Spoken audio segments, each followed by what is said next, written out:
The United States of America is currently in its worst drug problem in the history of this nation, which is still under 250 years.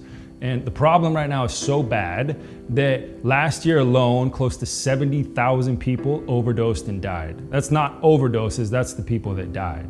And Ohio, for years running now, has been at the top of that list, the top 3 of that list. They were again this year. And Ohio is currently averaging over 14 people a day dying from overdose from opioids. My name is Erik Frederickson. I'm 36 years old. I've been clean and sober for over 9 years, coming up on 10 years. I've had the privilege of getting to know God and working with a lot of people in recovery. And I want to introduce you to a young man named Caleb Buckley, who has been through the chaos and the torment of addiction, who has experienced growing up in the church and the turmoil that can go on with that when struggling with addiction, who has come through the other side and is now living in a level of freedom from addiction and back in the church doing some very powerful things inside the church. I was empty. I found myself with nothing but empty hands. I found myself with a gaping hole the size that I fully believed could not be filled. I reached out for anything and everything and found myself pumping full of drugs. Nobody thought this could happen to a pastor's kid. Nobody thought I would make it out alive. Then I finally found a purpose to live for. I finally found a reason to get sober. My name's Caleb Buckley, and this is my story. I was trying to get away from a serious drug abuse issue that I had back home in the Philadelphia area, and really started that whole issue in high school. And I remember the first time that I tried drugs, and it would have been my sophomore year in high school, and thought really nothing of it until my senior year came around, and my depression and my suicidal thoughts started to kind of hit like a serious wall. I know what it's like to wake up in the morning and say, this is my options for today.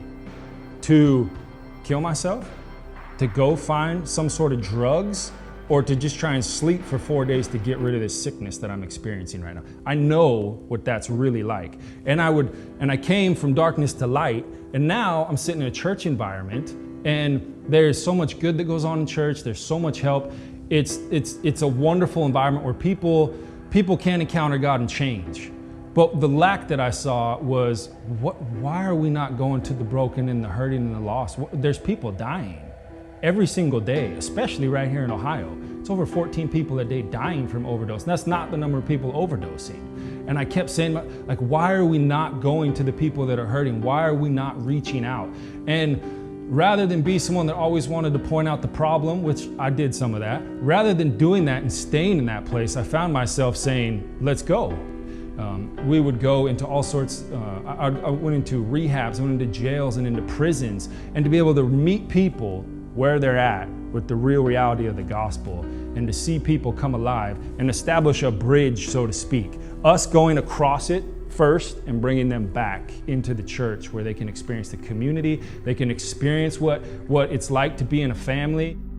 I even started going back to church at this time because I saw there was a consistency within the Bible that the Lord has called us to be a part of a church, and I wanted to do anything and everything that took, and so I spent a lot of time praying, a lot of time acting out on small disciplines such as reading the Word, and when I started making those steps towards discipline and towards faith, that was kind of when the Lord met me, and He was like, all right, I love you greatly, and I am more than pleased to see that you're willing to take steps towards me.